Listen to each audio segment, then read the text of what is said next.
Nigga, fuck wrong with you?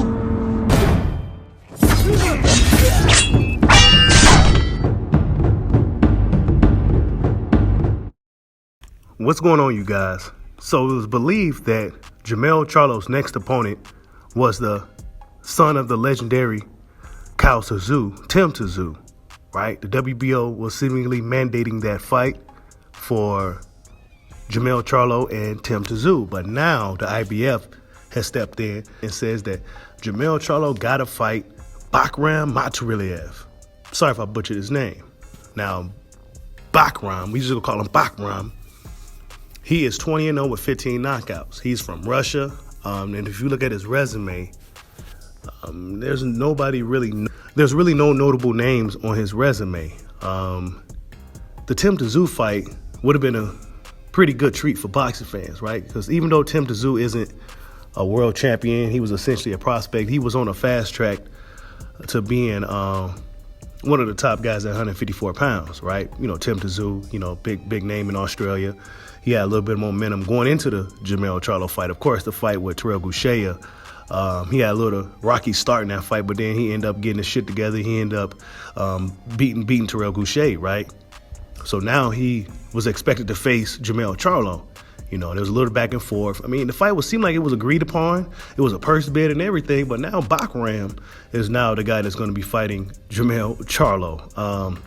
We don't know much about this guy, right? And if you don't know, now you know. And if you see him on the screen, I got some of his training footage and et cetera on the screen for you guys so you can check him out just to see what Jermell Charlo is up against, right? 6 feet tall. You see his reach on a box rec, but yeah, man, this is Jermell Charlo's next opponent. It's not necessarily a guy that we was checking for, right? The Tszyu would have been a really good fight, you know, a better fight than possibly this. Now, we don't know what this guy's going to do in this matchup. It seemed like he never fought. He was fighting 8-rounders prior to his last fight, it looked like. So, yeah, I'm not sure how this ranking system works. I'm not sure why these sanction bodies like to intervene with some of the better matchups in boxing. I'm not sure why.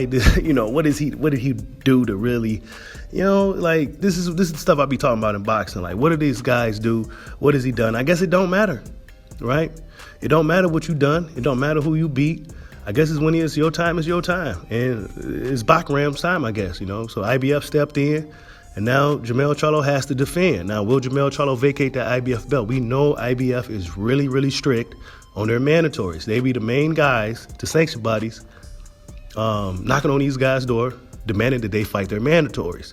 We seen it with Terrence Crawford years ago when 11 days after he beat Julius Ndongo to become undisputed, the IBF was trying to make him fight Sergey Lipinets. He just, you know, he was moving up anyway, right? We've seen this before, right? The sanction bodies step in, most notably the IBF, who's the most strictest sanction body. But Jermell Charlo, will he vacate that belt and dismiss this fight and go straight to a Tszyu fight? Who knows, right? But I think Jermell Charlo has a lot of pride.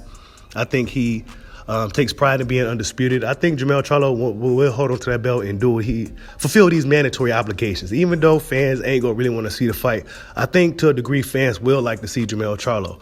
We don't know what this guy Bakhram's gonna bring. We don't know if he's gonna even stand a chance.